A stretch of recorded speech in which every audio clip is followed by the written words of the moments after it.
Hello दोस्तों, नमस्कार। आपके अपने यूट्यूब चैनल एनालिसिस क्लास में स्वागत है। दोस्तों, आज की इस क्लास में UG semester 5 economics honours DSC paper 2, ठीक है।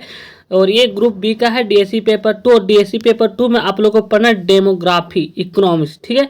तो आज हम इसी का एक इम्पॉर्टेंट क्वेश्चन आंसर आप लोग को करवाने वाले, जो आपके एग्जाम के विषय इंपॉर्टेंट है, ठीक है। और ये आपका क्वेश्चन नंबर 2 होगा, जनांकिकी का इन शास्त्रों से संबंध को बतलाइए। तो डायरेक्ट 20 नंबर के प्रश्न आपके एग्जाम पेपर में देखने को मिल सकता है, ठीक है।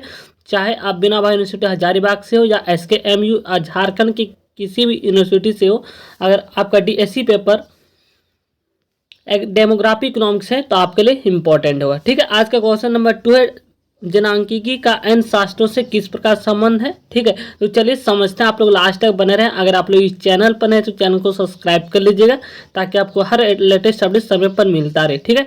और आप एग्जाम पेपर में बहुत आसानी से लिख सकते हैं, क्योंकि यहाँ पे हमने बहुत से सरल शब्दों का प्रयोग किया। सिर्फ आप समझ कर एग्जाम पेपर में लिख सकते हैं। तो चलिए क्वेश्चन की ओर चलते हैं।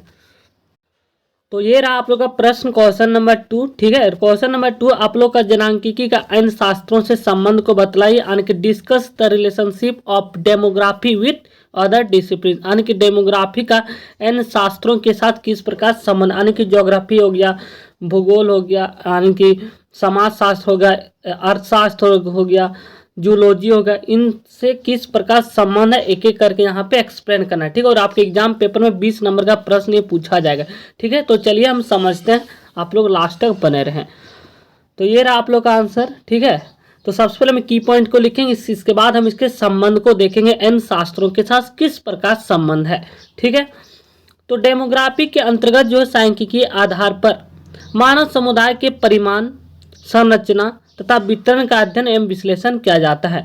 डेमोग्राफी के अंतर्गत जो है सांख्यिकीय आधार पर जो है मानव समुदाय की, यानी कि इसके परिमाण हो गए, इसके संरचना के बारे में जानते, इसके वितरण का अध्ययन एवं विश्लेषण किया जाता है, ठीक है, डेमोग्राफी के अंतर्गत। यहाँ तक क्लियर, यहाँ तक कोई दिक्कत नहीं। इसके अलावा मानव समुदाय के अध्ययन के अनेक अन्य पहलू भी है, ठीक है, जैसे सामाजिक हो गया, आर्थिक हो गया, भौगोलिक हो गया तथा जैविकी आदि। तो यानी कि मानव समुदाय के अंतर्गत जो है हम परिमाण के बारे में जानते हैं, संरचना के बारे में जानने की कोशिश करते हैं, इसके साथ ही वितरण का अध्ययन एवं विश्लेषण किया जाता है डेमोग्राफी के अंतर्गत, ठीक है। और इसके अलावा जो भी हम अध्ययन करते हैं वह है सामाजिक में, आर्थिक क्षेत्र में, भौगोलिक के क्षेत्र में, ये सब जानकारियाँ इकट्ठा करते हैं डेमोग्राफी के लिए, ठीक है, तथा जैविकी आदि। ये सभी जो है मानव समुदाय के अध्ययन का जो है अनेक अन्य पहलू हैं, ठीक है, जिसमें से सामाजिक आ गया, आर्थिक हो गया, भौगोलिक और जैविक आदि, ठीक है। यहाँ से क्लियर हुआ। तो इन सभी शास्त्रों का अध्ययन विषय मनुष्य ही है, ठीक है। इन सभी शास्त्रों का अध्ययन विषय क्या है, मनुष्य ही है। तो अतः प्रत्येक शास्त्र का एक दूसरे से घनिष्ठ संबंध होना स्वाभाविक है, ठीक है। तो डेमोग्राफी अपनी विषय सामग्री के अध्ययन के लिए अन्य सामाजिक विज्ञानों पर उतना ही आश्रित है जितना कि अन्य विज्ञान जो है डेमोग्राफी पर आश्रित है, ठीक है। यहाँ पर क्लियर हुआ, यानी कि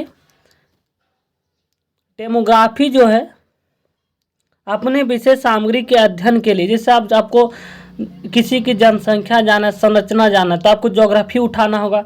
अगर किसी के बारे में सामाजिक स्थिति जानना होगा तो सामाजिक विज्ञान उठाना होगा। तो कहीं ना कहीं ये जो है एक दूसरे से घनिष्ठ संबंध होता है, जिससे अन्य सामाजिक विज्ञानों पर आश्रित रहना पड़ता है डेमोग्राफी के लिए। किसी भी डाटा को इकट्ठा करने के लिए हमें लिंगानुपात किससे हम निकालेंगे, ज्योग्राफी का बुक देखना पड़ेगा। सबका अलग अलग बुक होता है। जैसे समाज के बारे में जानना है तो आप लोग को सामाजिक विज्ञान उठाना होगा, ठीक है। तो इसी प्रकार जो है अन्य सामाजिक विज्ञानों पर उतना ही आश्रित है जितना अन्य विज्ञान जो है डेमोग्राफी पर। कहीं ना कहीं दोनों एक दूसरे पर घनिष्ठ संबंध होता है। पर कुछ प्रमुख शास्त्रों के साथ जनांकिकी के संबंध ही संक्षिप्त व्याख्या निम्नलिखित है।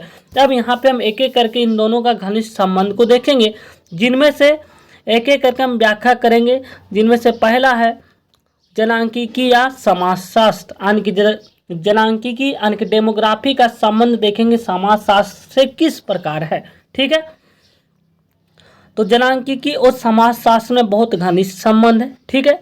समाजशास्त्री जो होता है वो डेमोग्राफी को समाजशास्त्र को एक शाखा के रूप में देखते हैं। समाजशास्त्री यानी कि जो समाजशास्त्री जो है वो जो है डेमोग्राफी को समाजशास्त्र को एक शाखा के रूप में देखते हैं। ठीक है, किसी समाज विशेष की जनसंख्या का आकार हो गया, विकास हो गया, आयु हो गया और इसके लैंगिक वर्गीकरण आदि उसकी कुछ जनांकिकी विशेषताएं जो है वहाँ की सामाजिक परिस्थितियों को ध्यान में रखकर ही अध्ययन की जाती है।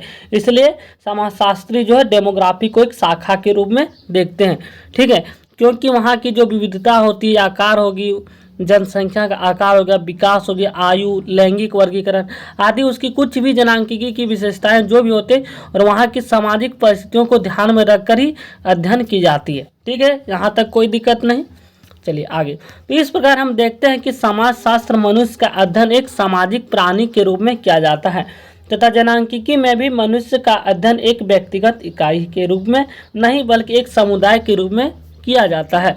तो समाजशास्त्र डेमोग्राफी की घटनाओं की मात्रा जो है आंकड़ों का जोड़ना घटाना नहीं मानता, वरन उसे सामाजिक प्रक्रिया की एक घटना मानता है। तो यही कारण है कि जन्म हो गया, मृत्यु हो गया, विवाह हो गया, तलाक हो गया, अलगाव हो गया, विवाह पद्धति आदि को समाजशास्त्र का एक महत्वपूर्ण अंग माना जाता है। ठीक है, तो इस सभी आंकड़ों का जनांकिकी में भी पर्याप्त महत्व है। तो जनसंख्या की एक समस्त सामाजिक समस्याएं होती है, यानी कि जनसंख्या की समस्त सामाजिक समस्याएं होती है और यही कारण है कि इन समस्याओं के समाधान हेतु जो है सामाजिक दृष्टिकोण अपनाना आवश्यक होता है। ठीक है, तो भारत में बढ़ती जनसंख्या की समस्या को हल करने में परिवार नियोजन के प्रचार प्रसार से सहायता नहीं मिल पा रही है, क्योंकि यहाँ जन्म एवं परिवार सामाजिक मान्यता एवं रीति रिवाजों से जुड़ा हुआ है। ठीक है, तो इस प्रकार जनांकिकी का समाजशास्त्र संबंध पाया जाता है। ठीक है, यहाँ तक क्लियर। अब दूसरा पॉइंट होगा आप लोग का, हम यहाँ पे टोटल 5 पॉइंट देखेंगे जनांकिकी का। दूसरा पॉइंट होगा भूगोल, यानी कि जनांकिकी का भूगोल के साथ किस प्रकार संबंध है। ठीक है, तो चलिए देखते हैं। तो भूगोल के अंतर्गत पृथ्वी की भौतिक विशेषताओं एवं जीवन संबंधी विशेषताओं के विभिन्न पहलुओं जैसे जलवायु हो गया एवं प्राकृतिक संसाधनों आदि के साथ मानव की रुचि और प्रवृत्ति जलवायु एवं प्राकृतिक संसाधनों आदि के साथ मानव की रुचि व प्रवृत्ति का अध्ययन किया जाता है। यानी कि भूगोल के अंतर्गत हम क्या क्या अध्ययन करते हैं, जैसे पृथ्वी की भौतिक विशेषता, ठीक है, जीवन संबंधी विशेषता, इसके साथ विभिन्न पहलुओं जैसे हो गया जलवायु हो गया, प्राकृतिक संसाधन आदि के साथ जो मानव का क्या संबंध है, तो इसके लिए अध्ययन क्या करना पड़ता है, ज्योग्राफी। तो इस प्रकार यहाँ पर भी कहीं ना कहीं जनांकिकी यानी कि मनुष्य का संबंध जो है ज्योग्राफी से है। ठीक है, तो इस तरह यह एक तरफ भू आकृति का अध्ययन करता है। ज्योग्राफी क्या है, भू आकृति का अध्ययन करना, सिंपल सी बात है।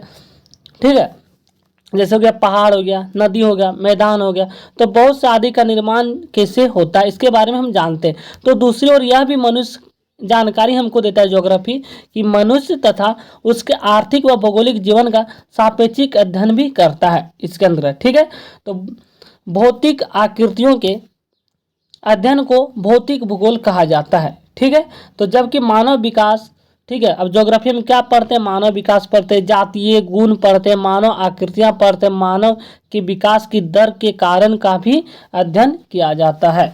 तो इस प्रकार यहाँ पे एक इकोनॉमिस्ट है जिसके अनुसार कहना है कि प्रोफेसर एकरमैन, ठीक है, प्रोफेसर एकरमैन के अनुसार यहाँ पे क्या कहना है कि आधुनिक भूगोल शास्त्रियों ने पृथ्वी के सांस्कृतिक पहलू को लिखा है। उन्होंने इसको जातीय एवं जैविक सिद्धांतों तथा स्थान से संबंधित कर विश्लेषित करने का प्रयास किया तथा सांस्कृतिक पहलुओं को भौतिक एवं जीवन संबंधी विशेषताओं से सह संबंधित किया। इसके लिए जो है विभिन्न क्षेत्रों में जनसंख्या के वितरण का अध्ययन किया। तो यह वितरण का पहलू जो है जनांकिकी तथा भूगोल दोनों में शामिल है। तो ठीक है, तो इस प्रकार जनांकिकी तथा भूगोल के अध्ययन क्षेत्र में बहुत ही समानताएं हैं, वो दोनों विषय एक दूसरे से घनिष्ठ रूप से संबंधित है। तो इस प्रकार यहाँ पे जनांकिकी और ज्योग्राफी यानी कि भूगोल के साथ संबंध पाया जाता है। तीसरा पॉइंट अब देखने वाले हैं, जनांकिकी का अर्थशास्त्र के साथ क्या संबंध है। ठीक है, तो चलिए इसको भी क्लियर करते हैं। तो डेमोग्राफी का इकोनॉमिक्स से घनिष्ठ संबंध माना जाता है। तो अर्थशास्त्र मानव के सारे क्रियाकलापों की धुरी है तथा अर्थशास्त्र मानव के आर्थिक पहलुओं अर्थात आर्थिक क्रियाओं का अध्ययन करता है। अर्थशास्त्र में क्या है कि मानव के आर्थिक क्रियाओं का अध्ययन करना, ठीक है। तो विभिन्न आर्थिक चरों के परिवर्तन जनांकीय चरों व घटनाओं को प्रभावित करते हैं, ठीक है। तो यानी कि विभिन्न आर्थिक चरों के परिवर्तन होने से जो जनांकीय के चरों व घटकों में भी प्रभावित करते हैं। तो जनसंख्या तथा आर्थिक विचार के मध्य दोहरा संबंध पाया जाता है, ठीक है। तो यहाँ पे संबंध है जनसंख्या तथा जनसंख्या किसके अंतर्गत आ गया, डेमोग्राफी। तो डेमोग्राफी का जो आर्थिक विकास यानी कि इकोनॉमिक्स के साथ यहाँ पे दोहरा संबंध पाया जाता है। तो जनसंख्या जहाँ आर्थिक विकास के लिए आवश्यक है, तो वहीं दूसरी ओर जो एक दायित्व भी है। जब जनसंख्या अधिक होती है तो संपूर्ण आर्थिक क्रियाएं बढ़ जाती है, ठीक है। और जनसंख्या वृद्धि से बेरोजगारी, प्रति व्यक्ति आय, आवास, शिक्षा, यातायात एवं खाद्यान्न पूर्ण मूल स्तर में वृद्धि, बचत हो गया, औद्योगिक स्तर हो गया, स्वास्थ्य स्थिति हो गया आदि की समस्याएं जो उत्पन्न हो जाती है, ठीक है, जनसंख्या वृद्धि होने से, ठीक है। तो जनसंख्या के कुछ सकारात्मक पहलू भी हैं, तो कहीं कहीं नकारात्मक पहलू हैं, तो जनसंख्या वृद्धि के कुछ सकारात्मक पहलू भी हैं। तो चलिए देखते हैं क्या इसके सकारात्मक पहलू है जनसंख्या वृद्धि के। तो जनसंख्या राष्ट्र को श्रम शक्ति उपलब्ध कराती है, ठीक है, तथा वस्तुओं के लिए बाजार का विस्तार करती है। जनसंख्या वृद्धि यहाँ पे सकारात्मक पहलू बताया जा रहा है, ठीक है। तो जनसंख्या वृद्धि से क्या होता है कि मांग उत्पन्न होती है, ठीक है। अधिक जनसंख्या होगा, डिमांड अधिक होगा वस्तु का, और मांग बढ़ने से क्या होगा, उत्पादन बढ़ेगा, और जिससे क्या होगा, रोजगार एवं आय में वृद्धि। ये तो होना तय है, क्योंकि जनसंख्या वृद्धि से उत्पादन बढ़ाना पड़ेगा, इससे आय भी बढ़ेगा। जो खेती करेगा, जो कृषि क्षेत्र में, ठीक है, यानी कि जो प्रथम क्षेत्र में, ठीक है, तो और अर्थव्यवस्था प्रगति के पथ पर चल पड़ती है, जिससे कि बेरोजगारी दूर भी होता है। तो इस तरह जनसंख्या बढ़ने से जो है आर्थिक क्रियाओं में उन्नयन होता है, ठीक है, उन्नयन। तो उपयुक्त विश्लेषण से यह स्पष्ट है कि जनांकीय अर्थशास्त्र एक दूसरे से घनिष्ठ रूप से संबंधित है, ठीक है। तो यहाँ पे क्लियर होता है जनांकीय का अर्थशास्त्र के साथ किस प्रकार संबंध था। अब आगे अगला पॉइंट चौथा 4 नंबर ये पॉइंट है जनांकीय का मानव शास्त्र के साथ किस प्रकार संबंध है। अब इस चीज को भी जानते हैं। तो जनांकीय यहाँ पे जनांकीय होगा, ठीक है। यहाँ पे मिस्टेक हो सकता है, सिर्फ आप लोग बातों में ध्यान देंगे, कहीं कि यहाँ पे जो है लिखने में भी मिस्टेक है, एक इस स्टूडेंट का कॉपी है, ठीक है। तो जनांकीय तथा मानव शास्त्र में भी बहुत निकट का सह संबंध पाया जाता है। तो चलिए जानते हैं कि जनांकीय और मानव शास्त्र में क्या संबंध है। तो मानव शास्त्र का अध्ययन विषय मानव जाति का विकास, विभिन्न जातियों की विशेषताएं, उनकी शरीर रचना, पृथ्वी पर उसका वितरण तथा पर्यावरण से सामंजस्य है। हम मानव शास्त्र में क्या अध्ययन करते हैं, मानव जाति का विकास को जानते हैं, विभिन्न जातियों का एक विशेषताएं होती है, ठीक है, जनजातियां हो गया विभिन्न तरह के, उनकी शरीर की रचना को जानते हैं, पृथ्वी पर जो उसका वितरण किस प्रकार है, पर्यावरण से इसका सामंजस्य किस प्रकार है। तो कहीं न कहीं जनांकीय के अंतर्गत जो है जनसंख्या के जैविक पहलू को लिया जाता है, अर्थात उसकी प्रजननशीलता, मृत्यु क्रम, प्रवास, आयु संरचना एवं वितरण का अध्ययन एवं विश्लेषण किया जाता है। तो इस तरह जो है जनांकीय तथा मानव शास्त्र दोनों के अंतर्गत जो है जनसंख्या के प्रवास व वितरण का अध्ययन किया जाता है। तो इस प्रकार जनांकीय का मानव शास्त्र के साथ संबंध पाया जाता है, ठीक है। तो इस प्रकार आप लोग का पूरा कंप्लीट होता है क्वेश्चन आंसर। जनांकीय का अन्य शास्त्र यानी कि बाकी शास्त्रों से साथ किस प्रकार संबंध है, ठीक है, यानी कि डेमोग्राफी उतना ही एक दूसरे पर निर्भर है जितना बाकी अन्य शास्त्र डेमोग्राफी पर निर्भर है। यहाँ से यही क्लियर होता है कि सभी एक दूसरे से घनिष्ठ संबंध होता है जनांकीय का।